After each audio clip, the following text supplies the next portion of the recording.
A nan ce ga tsanan ku. A cikin garin Kwalbati akwai wani bawan Allah mai suna Dukko. Dukko manomi ne mai ƙwazo da nagarta. Kullum in ka gan shi yana kan hanyarsa na zuwa gonarsa, wanda ba shi da nisa da gonar wani mutum mai suna Iroro. Wata rana sai aka wayi gari da matsalar ruwa a garin Kwalbati. Ko ina ka je babu ruwa. Ga shi ba lokacin damina ba ne, balle a sa rai cewa za a samu ruwan sama. Ga shi Dukko ya yi shuka mai yawa a gonarsa. Idan bai warware matsalar ruwa ba, to fa shuka za su mutu. Ya rasa yadda zai yi. Can sai ya hango rijiya a cikin gonar Iroro. Sai ko ya shiga gonar ya sami Iroro. Ya ce, Iroro, ina da matsala ta ruwa. Yau kusan kwana 2 kenan ban samu ban ruwa mai kyau a gonata ba. Gashi na ga kai kana da rijiya a cikin gonarka. Idan ba za ka damu ba, ina so ka siyar min da rijiyar nan taka. Nan da nan Iroro ya yadda, ya yanka wa Dukko kuɗi mai yawa. Dukko ya nemi ragi, Iroro ya ƙi. Dukko ya haƙura ya siya da tsada.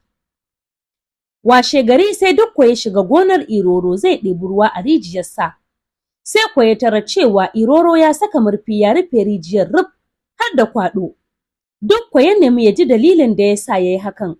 Sai Iroro ya ce, ai rijiyar kawai ka siya, baka siyi ruwan cikinta ba. Dukko ya yi mamakin jin hakan. Daman daban ake siyan ruwan rijiya? Ya ce, kai Iroro ka fiye wasa. Don Allah matsa ka bani guri, sauri nake yi. Ka san na ce maka kusan kwanaki 3 kenan ban yi ban ruwa mai kyau a gonata ba. Iroro ya tarɓine baki ya ce, daman Dukko ni sa'an wasanka ne? Ba fa za ka ɗibi ruwan cikin rijiyar nan ba. Ga dai rijiya ka siya, duk abin da ka ga dama ka yi. In ka ga dama ka hau ka zauna. Da dai Dukko ya ga cewa da gaske Iroro yake, so yake ya karɓi wani kuɗin a hannunsa kafin ya bari ya ɗebi ruwan. Sai ya juya ya fita daga gonarsa. Amma ba tasa gonar ya nufa ba, sai ya tafi gidan sarki ya kai ƙara. To daman wannan sarkin mai adalci ne. Sai sarki ya kira alƙalin garin, wato alƙali Adamu. Ya ce masa gashi kuma yana so lallai a tabbatar cewa an yi adalci a wannan rigiman. To daman alƙali Adamu akwai hikima. Sai ya ce wa Dukko, kai ni inda rijiyar take. Dukko ya shige gaba, alƙali na bin sa a baya har suka isa gonar Iroro. Alƙali ya ce wa Dukko ya maimaita ƙarar da ya kawo. Dukko ya faɗi abin da ya faru daga farko har ƙarshe. Alƙali ya ce haka aka yi? Iroro ya ɓata rai ya ce haka aka yi. Rijiya ya siya, bai siyi ruwan cikinta ba. Idan yana so ya dinga zuwa yana ɗiban ruwa, to kullum sai ya biya ni. Alƙali ya ce, auho, na gane. Amma kuwa ba za ka canja shawara ba Malam Iroro? Iroro ya ce sam bai san zance ba. Alƙali ya ce to shi kenan. Rijiya ta Malam Dukko, ruwa kuma naka ko?